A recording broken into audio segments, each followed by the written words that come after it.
Okay, hello everybody. Welcome to Our Stories Indigenous Book Club celebrating Indigenous Month. I'm Mari Brakape, cultural advocate here at the National Arts Center. Great to be here with you tonight on my home territory, the unceded Algonquin Aki, where I am honored to live and work. Thank you all for joining us, both in person and online. It's great to have you all here. And in partnership with the Ottawa Public Library, we are very excited to be hosting this discussion with Joshua Whitehead about his book, Making Love with the Land.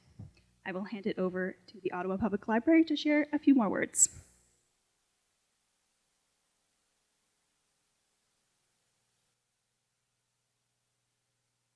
Miigwech, thank you, Mari. Kwei kakina, hello everyone, bonjour tout le monde. My name is Jolly Tawil, and I'm Program Development Manager at Ottawa Public Library, and I'm very pleased to be here as part of our National Indigenous History Month celebration. First, it is important to acknowledge that we are gathered here today on the unceded and ancestral territory of the Anishinaabe Algonquin people. Many diverse First Nations, Inuit, Métis peoples now live, work, and study in this territory. Nous rendons hommage à toutes les Premières Nations, aux Inuits et aux Métis, à leurs aînés, à leurs ancêtres, en reconnaissant leurs importantes contributions passées et présentes. Reconciliation is very important to us at the library, and as OPL works to advance and support a path of truth and reconciliation, we have been truly honored to be guided by our colleagues and friends who are members of the Anishinaabe Algonquin host nation.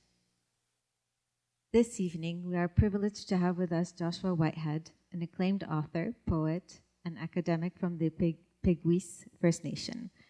Joshua's work explores themes of identity, culture, and relationships with the land, and we are excited to hear him discuss his insights. Our moderator this evening is Amy Eade, who was involved in launching Indigenous theater here at National Arts Center. Amy is Dene from Katlodiche First Nation. Amy sits on the boards of Gallery 101, the City of Ottawa Strategy Committee, the Ottawa Music Industry Coalition, and the Indigenous Advisory Circle at Ottawa Tourism. Now it is my great honor to introduce Joshua Whitehead. Joshua is a Two-Spirit member of Peguis First Nation. He is the author of the award-winning novel Johnny Appleseed and the nonfiction work Making Love with the Land, which we will be discussing this evening. Joshua's powerful writing and advocacy work have made significant contributions to Indigenous literature and cultural understanding. Joshua, to express our sincere gratitude to you for sharing your ideas and experience with us, we would like to offer you this gift of tobacco. So if you could come, thank you.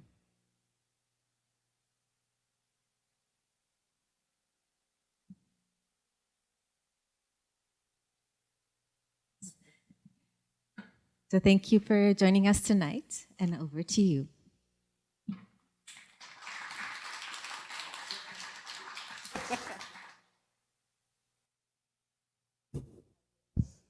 Hey, thank you so much for being here, everyone, and then also you, Joshua.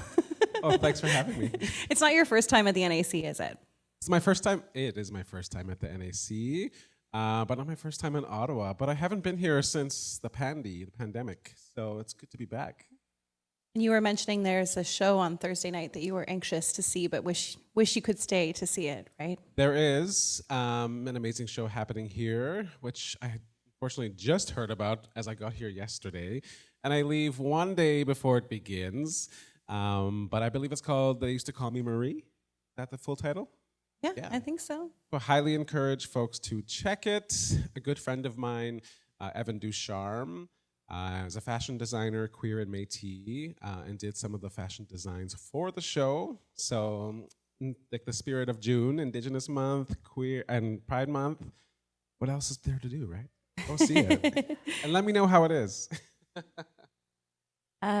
So everybody who's read your book obviously knows you are Nehia. And I wanted you to know that I'm an Indigenous woman. I'm Dene from the Northwest Territories, Katladichi First Nation, which is about 3 hours across the lake from Yellowknife. And obviously, in your last chapter, you think Dene people are cool. Is that correct? I do. Another dear friend of mine, Tennille Campbell, she's like the most erotic writer ever, is Dene Métis. And so she's always schooling me on the Dene. But my father is actually a 60 Scoop survivor. And so he's from Oji-Cree First Nation, Fort Chip. And so there are some like distant Dene kin ancestors in my line. I don't claim that because I don't know them well.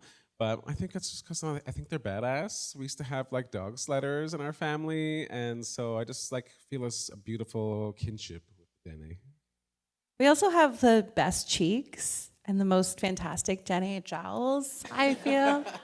I used to be embarrassed about my jowls, and now I look at pictures and I'm like, yes, the ancestors talking to you through my jawline. I feel like I can safely say yes to that because we're not in Cree territory. The Cree might fight you on the cheeks, but okay. Well, we can all have great cheeks. So in my initial email with Joshua, I was talking about how I listened to his audiobook, so I kind of felt like, I had this false impression that I know you, that we're friends. And you probably, having read this, also feel that kinship. Maybe you've read the previous book. I wanted to start by saying thank you for sharing yourself with us. Thank you for devoting a chapter to your auntie. And thank you for all the music recommendations. I don't think that, so just talking about lovability, obviously you're brilliant and your writing is fantastic and you share so deeply with us, and that's such a gift. But I also think that one of the reasons you're so lovable as probably a person, I don't know you, and a writer is because you have so much love for the people you write about. And I think that's something we can all hold. I found your book really challenging. I would find it challenging as a senior level text. What did I do? Russian constructivism. This was like that. It was like that, yeah. And I noticed that you compare your reader-writer relationships to making love, that intimacy, and then also you write about the negative experiences with the overwhelming reception of your last two books. So do you think there's an element there of testing your audience to make sure that we're really invested in you? That's a great question.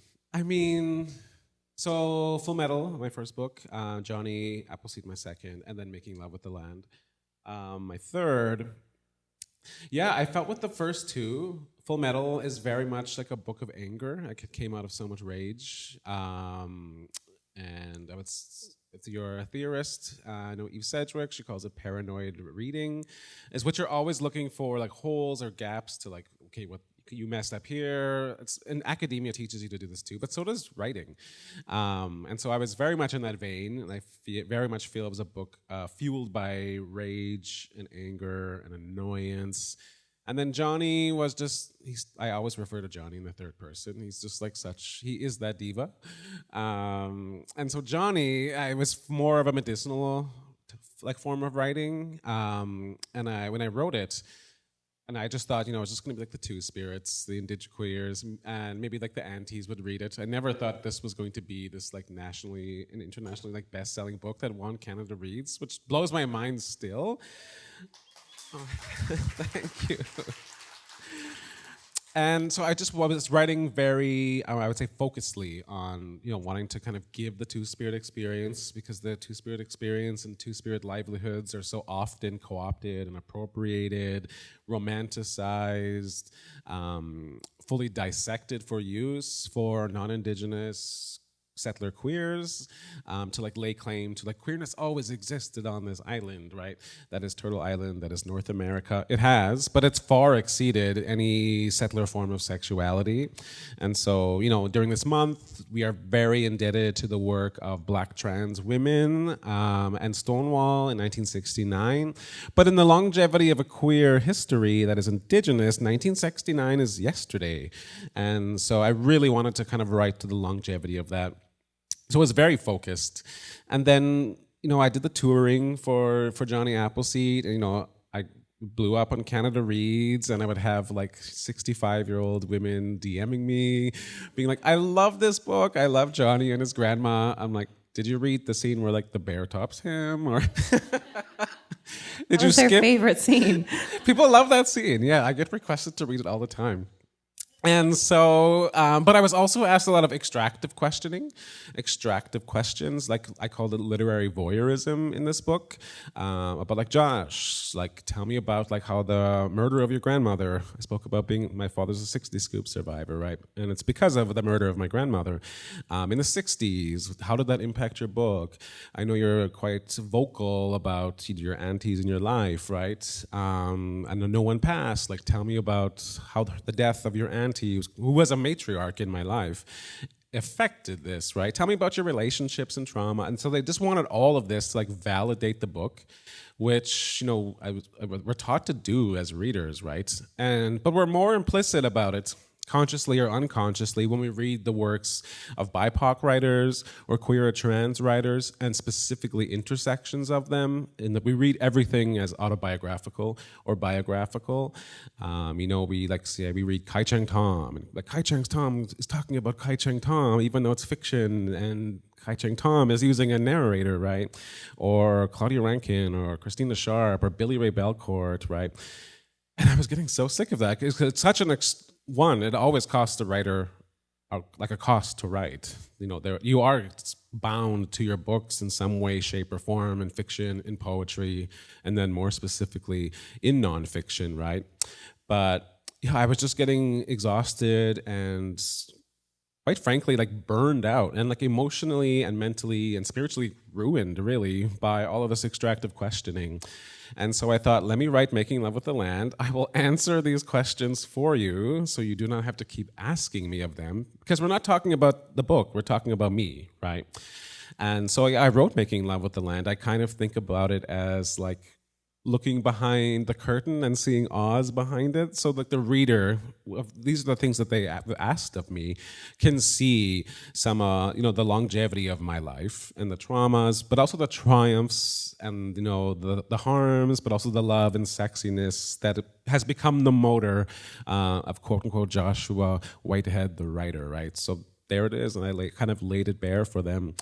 But it was also specific in that sense, because I was writing this as soon as Johnny kind of ended, like 2019, 2020. And of course, you know, a large-scale global phenomenon happened called COVID-19 that is still ongoing. And I was always having conversations with my kin in like the corners of rooms before, but this became exacerbated, specifically in the lockdown periods. Of like whispering, like, hey Josh, like I'm like struggling with like, you know, suicidal ideation and anxiety or depression, and someone else speaking to me about like, hey, I've noticed like an uptake in substance use during this as a coping mechanism, or someone else being like, hey, like I have really bad insomnia, and like, these are all things I struggled with during the lockdown too, and like, things I have struggled with in the longevity of my life. And I was like, why are we whispering about this? Like, you and you and you have said this to me. We're all in this room collectively. Why are we not open about mental health, right? Of how intergenerational trauma and actual and cultural genocide impact us today, right?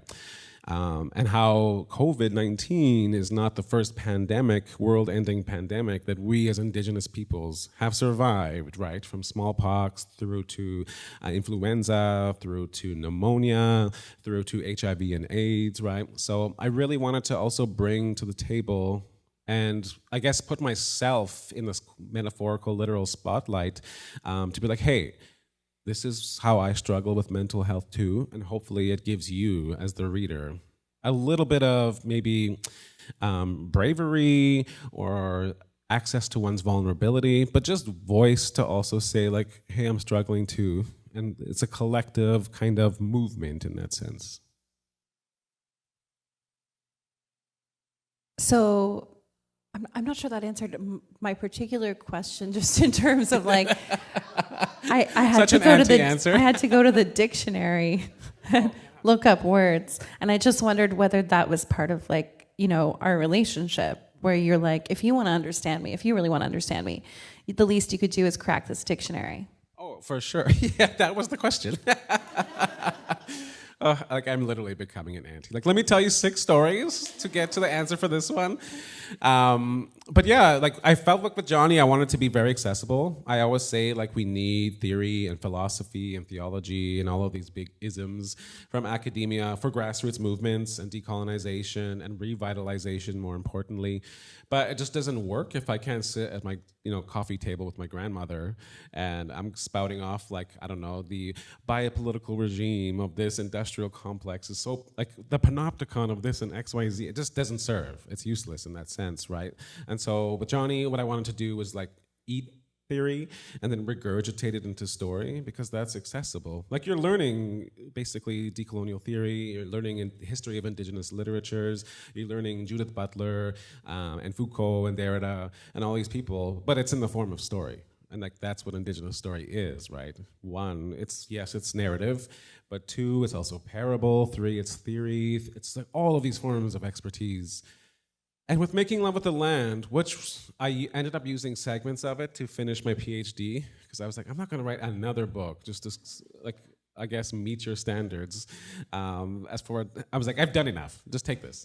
The full-fleshed one is Making Love with the Land. But yeah, I was just like, I'm always having to like Google words like panopticon, or I'm having to Google words like, or ideologies from all of these different theorists. And also like I'm writing and speaking in English, a language of which I was forced to learn, unfortunately, right? So was my family. And so, yeah, I wanted to be not obtuse, but I wanted to come to the page and come to the book with Cree, like with Nehiowewin and syllabic, and infuse it with complexity, I suppose, to kind of show the other part of Josh's brain, which is pretty strategic and precise, I suppose. So, and it lets you into the window of like, again, the kind of like the cogs or, behind the veil and seeing how Josh's mind is moving and like whirling consistently and continually. And so, yeah, all of these different fields of language kind of merge together, which I think all kind of coalesces in the middle essay, Writing as a Rupture, right? People have said this is confusing, but I'm like, just sit with it. Like, think about all of writing or story as like a poetry, right? And people are so terrified of poetry, and sometimes rightfully so. But you're coming to an art form, and I wanted to be as precise as I could with each word choice that I used in this, as I guess I would with beadwork, right? It's like everything is cohesive, it's all collective, and nothing's there for decor, really. It really is expansive in terms of the reader's experience, because there are multiple times, especially where you'll be like asking 5 questions. What is this? What is this in the context of that? And I'm like, I got to put this down for a second and come back to it later.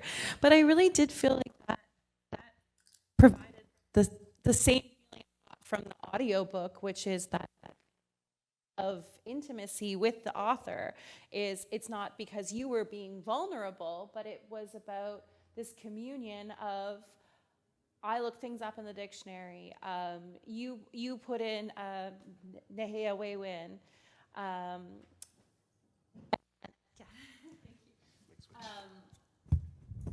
And then I find the time and space to put that, to insert that into my experience. I felt like you were asking me something and giving me so much in return. So worked for me. It was challenging, and that was exciting as well. Okay, so they wanted me to do some questions based on kind of what the readers, the book club's questions would be. What new things did you learn writing this book? What new thing? I've told my agent, because I think each book becomes more and more like, I can't write in silence. I need music. So as you know, that there's a lot of musical references.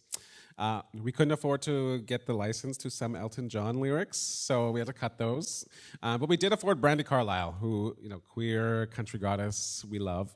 And so I've had to be like, do not let me keep doing this because it's just going to end up into a musical eventually. And I've also asked my agent, like, do not let me write another memoir until I'm like 55, 60. Like, I've like exhausted the well of my life up until this point in my like early 30s. So I'm ready to like move on. I think Indigenous writers across the space that we call Canada, but also Turtle Island, have moved back into a form of memoir and or maybe creative nonfiction. And I was just like, it all just kind of came together at this time. You get works like Jordan Abel's Nishka, you get Billy Ray Belcourt's A History of My Brief Body coming out at this time. You have Alicia Elliott's A Mind Spread on the Ground. And so many of like, I guess this quote unquote new wave of Indigenous writers moved to memoir. I don't know why, no one said this. There was no like memo put out. We just all moved to memoir all of a sudden. I don't know what the shift of consciousness was that we had to do that.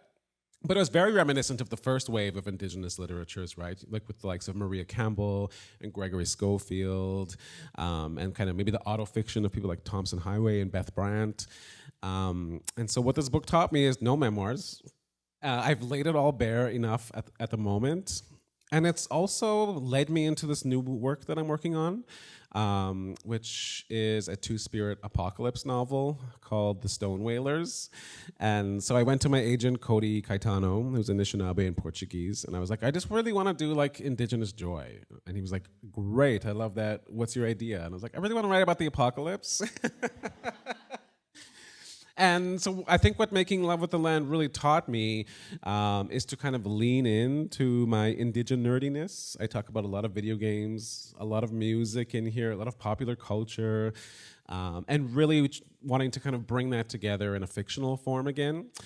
And maybe also as a way to kind of preserve some of my energies, mental, spiritual, emotional, and physical. Moving into the future as a writer was, to move into pockets of joy and to kind of bring back character again.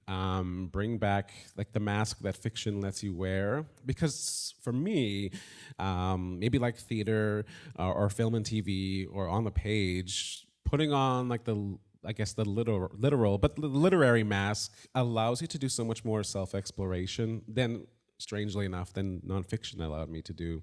So I'm very excited to, move back into fiction, focus on joy, and just be like hella nerdy. Making Love brought me there. Making Love brought you there. We should definitely work that title into the talk more. It's funny that you mentioned that. I just learned that a lot of us were having, I don't know if anyone had these apocalyptic dreams during and ongoing into this ongoing pandemic that feel fortune telling, that feel real, like we're seeing a real future. I thought that was just something I was going through, but apparently a lot of us were having those. I think we have time for one more question before we move into audience questions. If you hope that this book inspires the audience to do anything, what would it be? Yeah. I mean, Making Love with the Land cost me a lot. So when I was touring with Johnny, I was in a long-term relationship at the time, and had just been thrust into the spotlight, and was touring across Canada and the U.S. I did a couple international stints in Ireland and Australia and New Zealand. It was all beautiful, and I love to do that. But one, it racked my mental health, which affected my physical health, which affected my other two realms of health. So all four were affected. Ultimately, that's not the only determining factor, but it was kind of a final nail in the coffin of this long-term relationship. At the same time, too, I was always gone.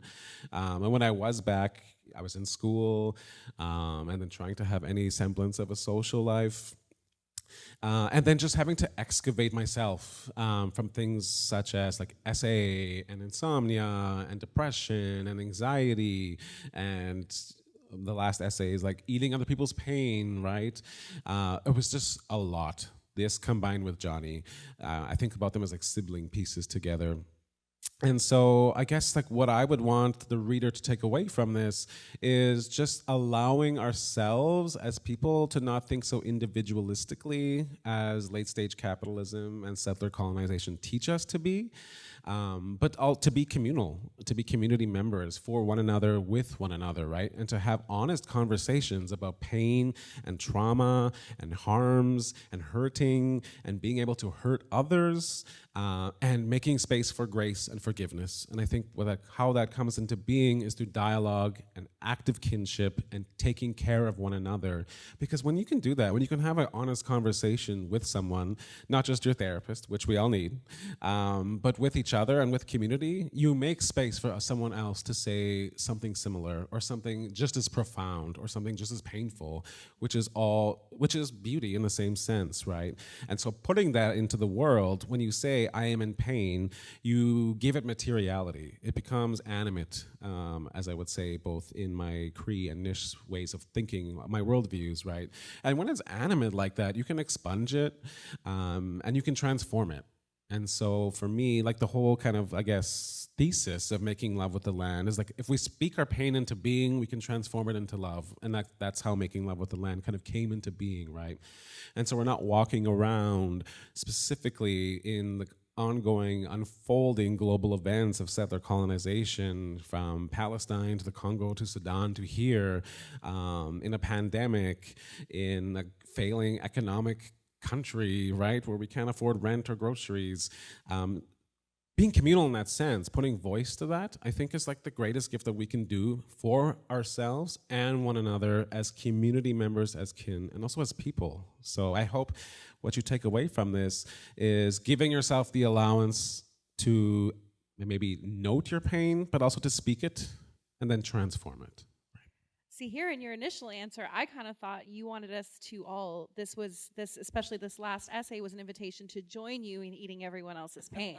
But That's a type what of you were eating pain, actually yeah. expressing was to share our pains communally. A feast of pain, right? Share it. That's so beautiful. Okay, I'm going to come into the audience and just see who wants to ask a question. We love to see Peter up first here. So we have quite a few people in the audience with questions tonight. So please keep it brief if you can. In other talks, I've heard many times Indigenous artists sometimes, when they're grants looking for, you get the reply, "Oh, you're not Indigenous enough," or "Your stuff is, whatever." Do you allow yourself the freedom to write whatever you want to write? It doesn't always have to be Indigenous related per se, but do you allow yourself to do that? I mean, that's a great question that I share with my students, because I also teach creative writing at the University of Calgary, of like, what makes a book Indigenous, right? It's not specific, not necessarily that I'm like giving you chiefly wisdom in this like, I don't know, stately way of being, like how, right? Or it's not about having Indigenous characters. It's just an Indigenous storytelling, right?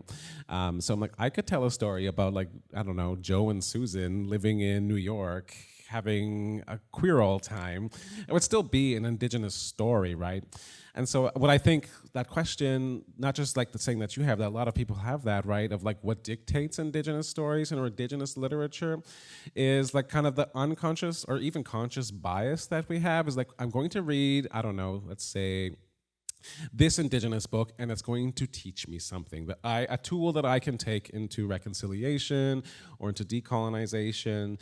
And it's unfair, I think, of us as guests to literature, not just Indigenous, but I also think of this when I read Toni Morrison, or like when I read Black literature or trans literature. I'm here as a guest. I can't be expecting to be given something. I need to meet this author halfway. On the page at the same time, right? So it's definitely something I think of, and it's something I'm trying to incorporate more into this new novel that I'm working on, of like doom and the end of civilization, and basically speaking to aliens. Spoiler alert, I guess. Of like, yeah, not having to be so, I guess, performatively stoic or performatively Indigenous, or just not offering every single bit of tool I have in my medicine belt or my medicine bag on the page, right? Because it's Indigenous irregardless. Speak up now that Peter's opened the floor. I know you have a question.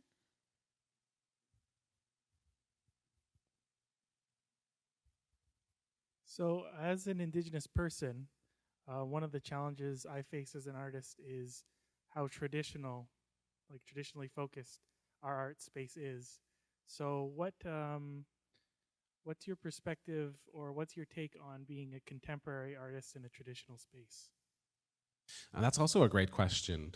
I mean, this is, I think, going to be my lifelong project, specifically as a Two-Spirit person, because so much of Two-Spirit's worldviews, or this fancy word we use, epistemologies, have been lost to basically targeted killing, cultural and actual, since the docking of powers on this island in 1492, and also through ingrained homophobia, ingrained transphobia, and ingrained heteropatriarchy from our communities at the same time, of losing some of those stories or losing some of those terminologies or gatekeeping things. I've had elders tell me that we never had words for things like queer, but we have words in Cree for iPhone, right?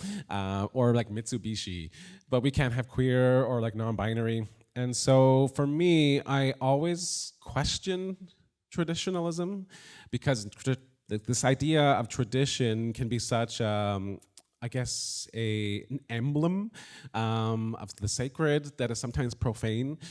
So for me, I know we're taught never to question our elders, but as a Two-Spirit person, and I see this for the same ways in which Indigenous women who are being told you can't wear ribbon skirts or you can't come into ceremony during moon time and their matriarchal societies originally, right, is to really kind of question tradition and traditionalism and what that means, right?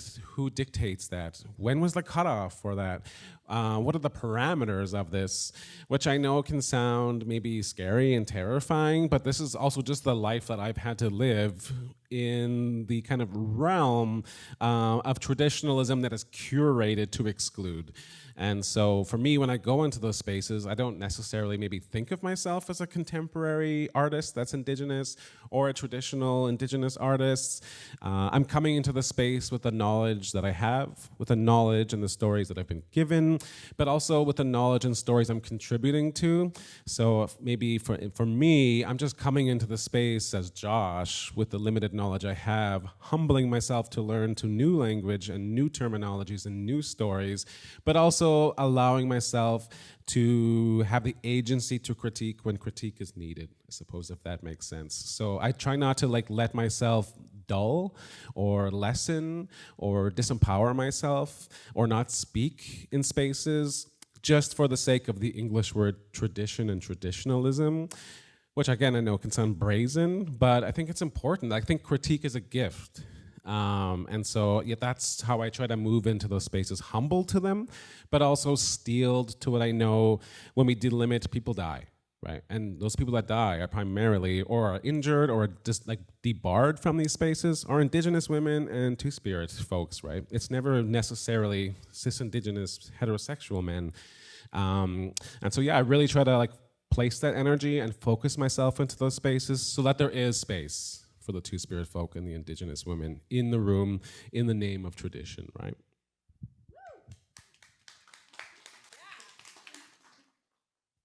Yeah, I wasn't sure whether it was Instagram or Joshua Whitehead who said, challenged Indigenous people not to water themselves down to be accepted in spaces. I think it was Instagram that put it that way, but you just said it very eloquently. To be accepted into the canon, we don't have to fit into anybody's box. Anybody else with a question? I think this is my first time asking a question in one of these things. I'm really happy to be here, and thank you. I need to read the book, so maybe I'll do that. But also, in the meantime, I'm curious about the role of the land in making love to the land. That's a great question.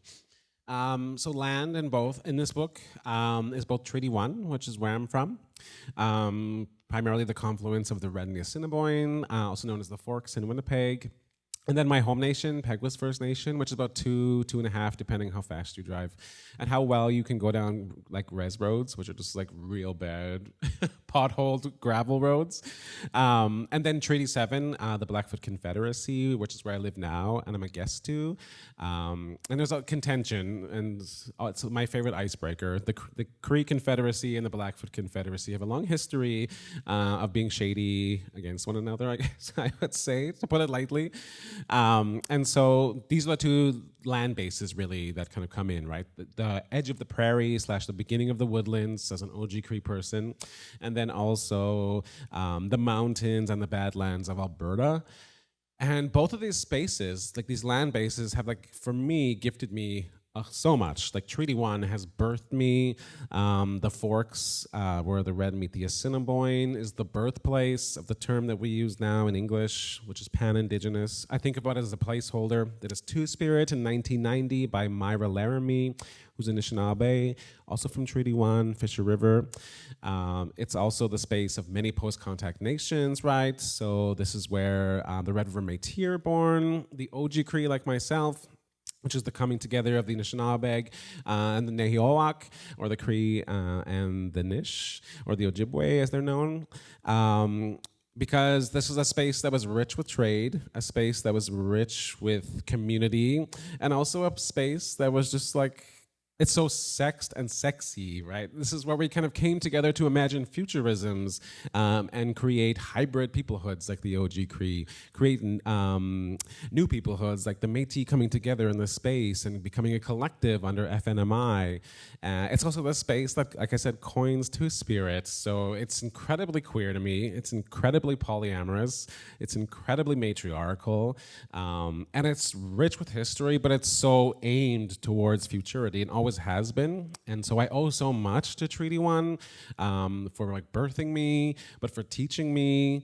One of my favorite spaces to go when I'm in Treaty 1 is the Narcisse snake dens. So if you have a fear of snakes, do not go here.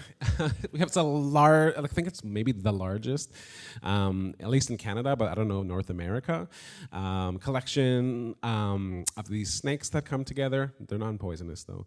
And everyone goes to watch them, and they have this huge mating ball. So you're also like taught about sex and sexuality and gender from the land and the non-human that inhabit it, at least I was. And then Treaty 7 has housed me for so long now, 7-8 years going on, and has, gifted me found family and community. But the land itself has taught me so much. So some of the spaces that I write about in Treaty 7 is also in Alberta, is Writing on Stone, which is this beautiful park in the Badlands in southern Alberta, right along the Montana border. Which has this hill called Okimawatchi, which means like Chief Hill. But for the Nitsitapi or the Blackfoot people, it's also known as Sweetgrass Hills. And I just don't want to butcher the language as much as a Cree person that I will. But there's also an overseer and a prophesizer as a non-human living entity, this hill, right? Of doom, of creation, and of recreation that I feel very attached to, as well as the hoodoos, which are sandstones that are kind of like blasted through. And so you can see these. I have been told to not sit in them because they're like kind of like the confluence of the material world and the spiritual realms. But that space for me also houses the Milk River, which moves into the North Saskatchewan, which also empties out into Manitoba. And so I was taught in this space as well as someone, I'd have no, I guess, biological family in Treaty 7, but I love to be in the Bow River. And the Elbow River, but the Bow River is my favorite. It's a crystal blue, straight from the mountains.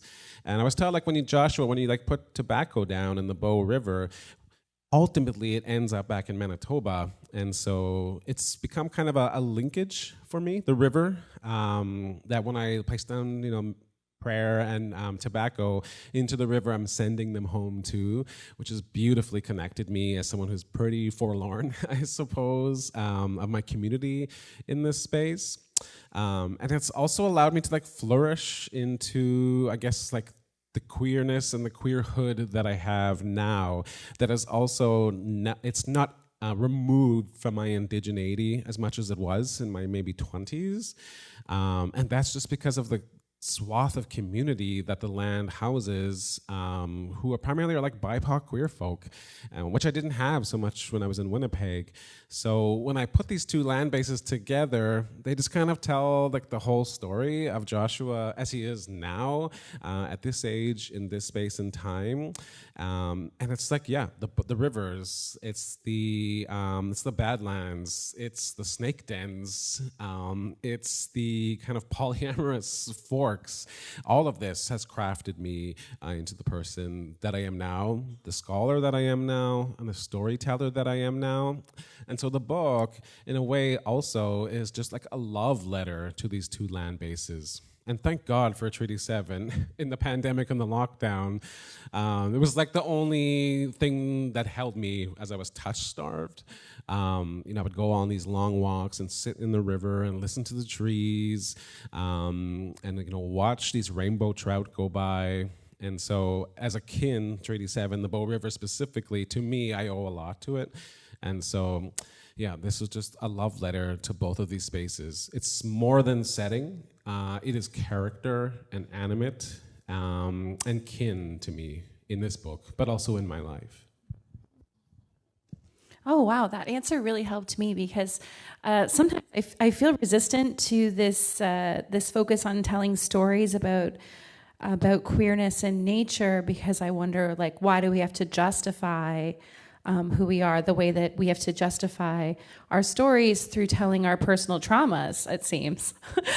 But then when you listen to that answer, it's just, there's just so much queerness in the land. How could you not express it? How could it not? It's right in front of your eyes. Thank you so much for that. Next question. Peter, let's go again. Yeah. Your questions have all been so great tonight. You mentioned earlier that you teach, right? What have you learned from your students? What inspired you? What were anything inspiring or stories you can tell that you learned that helped you grow as a creator? Yeah, my students are deadly. They teach me, so I teach, I'm kind of a jack of all trades, I guess. I teach literature, I teach Indigenous literature, and then I also teach gender theory and queer literature, which is Indigenous. And then I also teach creative writing. So I never get to teach the same course twice, which is unfortunate because it always means I'm having to like make a whole new syllabus, and I have all new slides all the time. It's exhausting, but I love it. So I'm in English, in the English department, where I teach Indigenous literatures and creative writing. And then I'm also in international Indigenous studies, where I teach Indigenous literatures and theory mostly.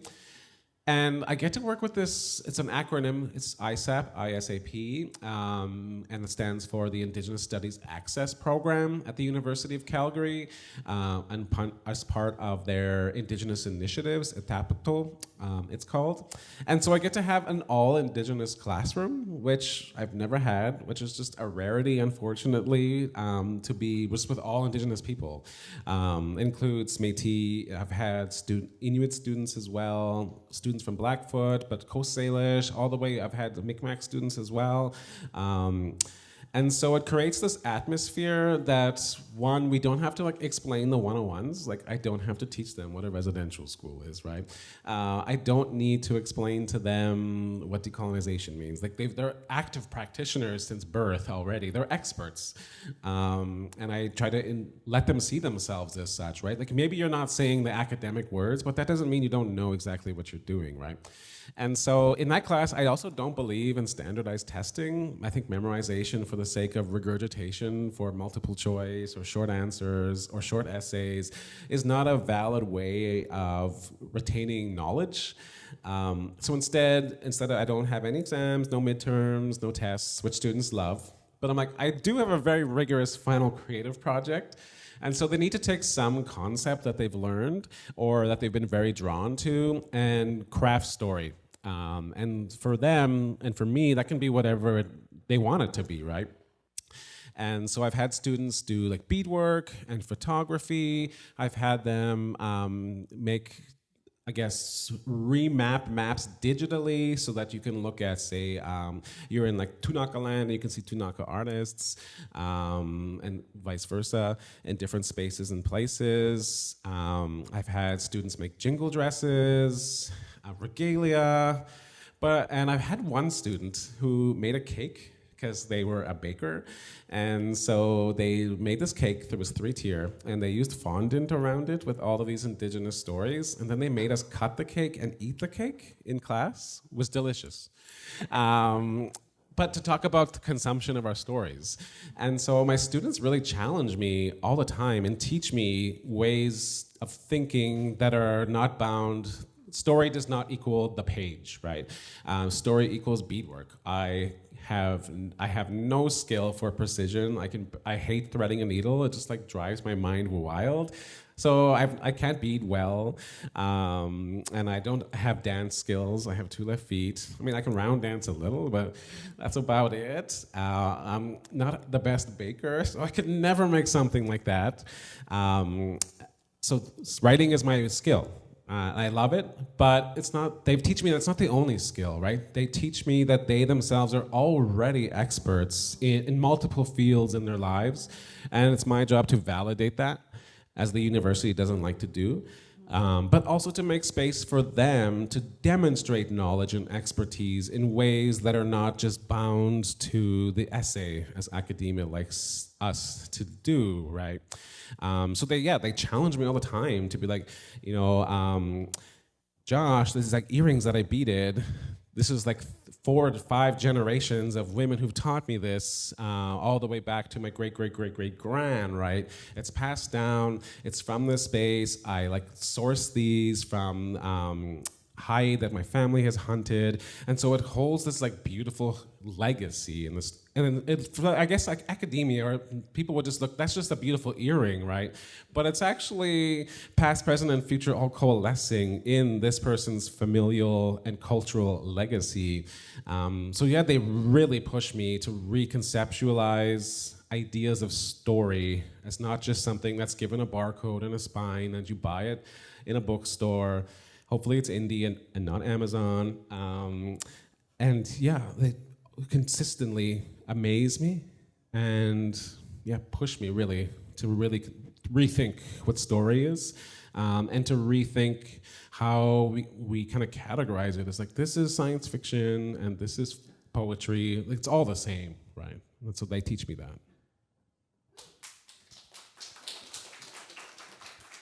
These reciprocal learning models are so important, not just for the students, but for the people teaching.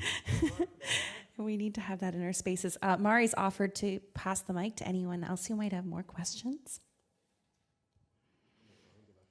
I have more questions if you don't. I do. I'll take this opportunity, thank you, Mari, to bring us back into place by asking, did anyone see the young people with their medallions shining in the evening light, getting on these scooters and riding around all over behind Joshua? It was a great illustration for what's up tonight. Beautiful medallions, too. The other thing I wanted to mention was when you got here, you mentioned, I noticed your earrings. I was like, I've seen those somewhere before. Where did you go when you got here? Adawe Wagamek. That's it, which is part of AG7, right? So it's a youth association, and every time I come to Ottawa, I need to go there. So it's in the market, the buy market. Is that what y'all call it? I need to go there, and I usually walk up to the desk and be like, I have a credit card. I need you to put like a $300 limit on it, or I will spend too much. So I saw these earrings, and was like, I need to buy these. And then they were like, oh, and we were talking about Section 35 and Mobilize, because Indigenous Fashion Week happened not too long ago in Toronto. And I had major FOMO because I couldn't go. And they're like, oh, we have this jersey. It's a little big. It's the last one we have. And I was like, it'll be cozy. I will take it. And so they were like, basically fully dressed me for tonight. They were like, yeah, you're going to look good, you're going to look colorful, and you're going to look like you like sports. So You look exceptional, and they are having another night market coming up soon. I can't remember if it's on the 20th or 21st. The 20th. So the day before Indigenous Peoples Day. And please be advised that it's mostly Indigenous people who buy their stuff, and everyone is welcome to go there and max out whatever limit they would like to spend. Set a limit. So I have time for one more question, and I'll ask a question for the Indigenous artists in the room, and literally for anyone who is surviving under late-stage capitalism. Also, I want to say it's Indigenous Music Week, and Sage Wright, who used to work here at the NAC, is currently there, and I'm missing her. So I get that FOMO. When I used to work here at Indigenous Theatre, our managing director, who's sitting in the second row there, Laurie Marchand, she talked to me about tapping into your life force to get things done, and how incredibly, I think of that in terms of like you're shortening your life here on this earth to do the things you're passionate about. What advice do you have for young artists and artists of all ages for resisting that urge to tap into your life force to make something happen? Yeah, I mean, at the end of this book, in the, I guess, acknowledgements / epigraph, which basically became poetry. I don't know how that happened, but it did. My final line it was basically maybe what I learned from this book, but what I had to teach myself touring and writing this book was that not every single thing we produce can be like fueled by pain. And so hence I want to move into this Indigenous project that's joyful to me. Apocalypse may not sound joyful, but it's pretty fun to like wreck this world as it wrecks itself, and before it wrecks all of us.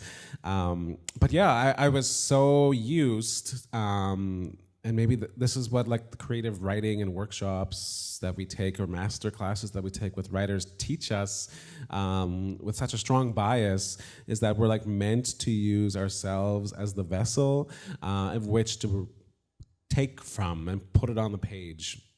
And so I've had to like warn myself and my students, and this comes from Hilton Als and his book, White Girls, I believe, in which he's like he's writing nonfiction, but he was like, I've always wanted to have my first kiss, and then I had my first kiss, but he's like, as a writer, I didn't experience the kiss until I put it into writing.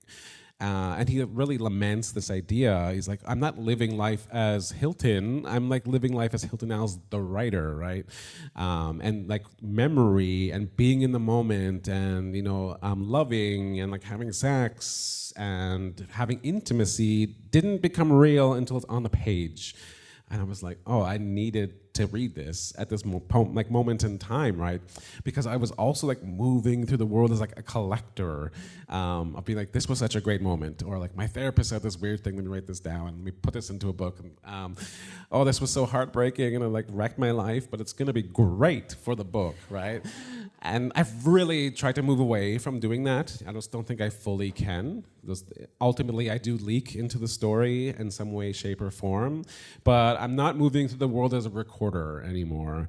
As I talked about, like touring, ultimately was, a final determiner of a long-term relationship. We're really good friends now, as queer people do. Just wanting to be present in the moment. And so like not letting ourselves become the primary recorder or the vessel or the translator of life into art, whatever that art may look like. But letting life be life and separating the two, really. And I guess like the second piece of advice that I would give to artists and whatever story may be for you, as I talked about with the last question, right, is really to like not shy away. And I know, at least I can speak from a writerly perspective. The students that I teach, I did this. The Indigenous writers that I mentor right now are like, I want to write because I want to. Basically, I want fame. Like, I want to be noticed, and rightfully so, as people who largely went unnoticed. I want money. I want to be paid.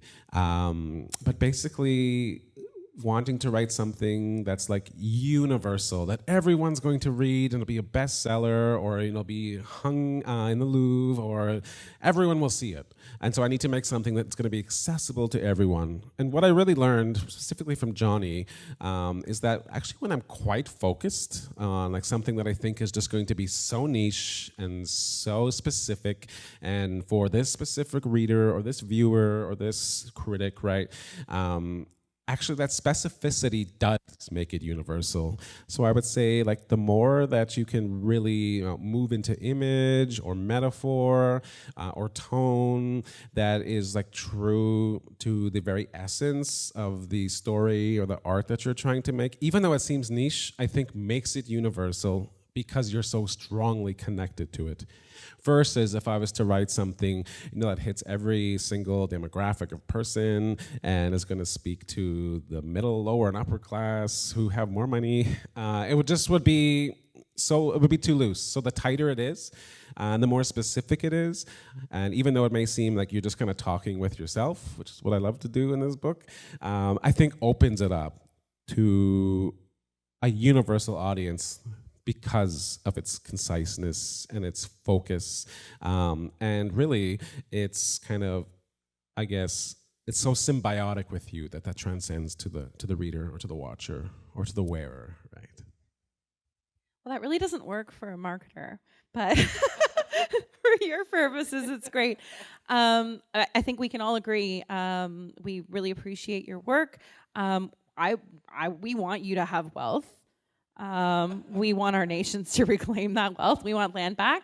And thank you so much for being a part of that. And thanks to OPL and the Indigenous Theatre for having us today. Yeah. Oh, thank you. Thank you. Thank you, folks. Thank you.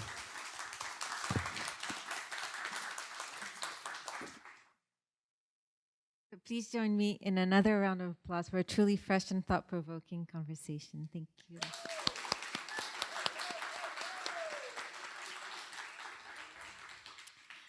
Joshua, your work is a testament to the deep strength and groundbreaking creativity of Indigenous voices. Thank you for sharing your ideas and perspectives with us. Thanks to everyone who attended this evening. Ottawa Public Library has numerous resources available to help you learn more about Indigenous cultures, histories, and contemporary issues.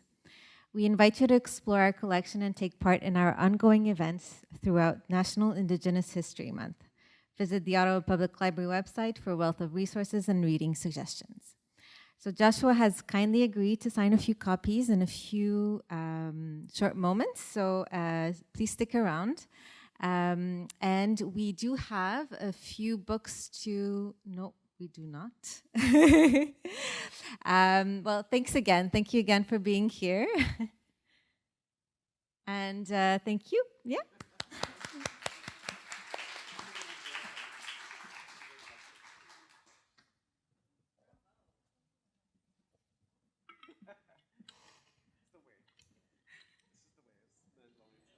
This is the way.